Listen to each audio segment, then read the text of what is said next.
मी अनिल चास्कर आणि मी आत्माराम लोंढे. आम्ही दोघेही पण चारधाम यात्रेला आमचा आज तिसरा दिवस आहे. साहेब सांगतील. तर आम्ही 27 एप्रिल पासून सुरुवात केलेली आहे. आजचा हा चौथा दिवस आहे आमचा. आणि आम्ही आज सकाळी बरोबर 4 वाजताच यमुनोत्रीसाठी गेलो होतो. यमुनोत्रीचं दर्शन अत्यंत छान झालेलं आहे आणि केसरी टूरच्या माध्यमातून ही जे 4 धाम यात्रा चालू आहे त्यात कोणत्याही पण पद्धतीने व्यत्यय येत नाही आणि अत्यंत चांगल्या पद्धतीने नियोजन आहे त्यांचं.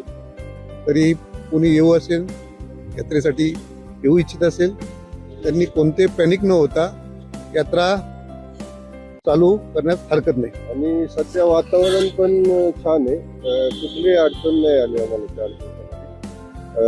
यमुनोत्रीचं दर्शन तर खूप सुंदर झालं. विदिन 3 आवर्स आम्ही खालून जाऊन रिटर्न पण आलो 3 आवर्स मध्ये. तर एकंदर खूप शांततेत आणि यथोच्च दर्शन झालं असं आम्ही म्हणू शकतो. आणि आता आम्ही उद्यापासून गंगोत्रीकडे आणि पुढे केदारनाथ आणि बद्रीनाथचे प्रवास चालू करत आहे. धन्यवाद.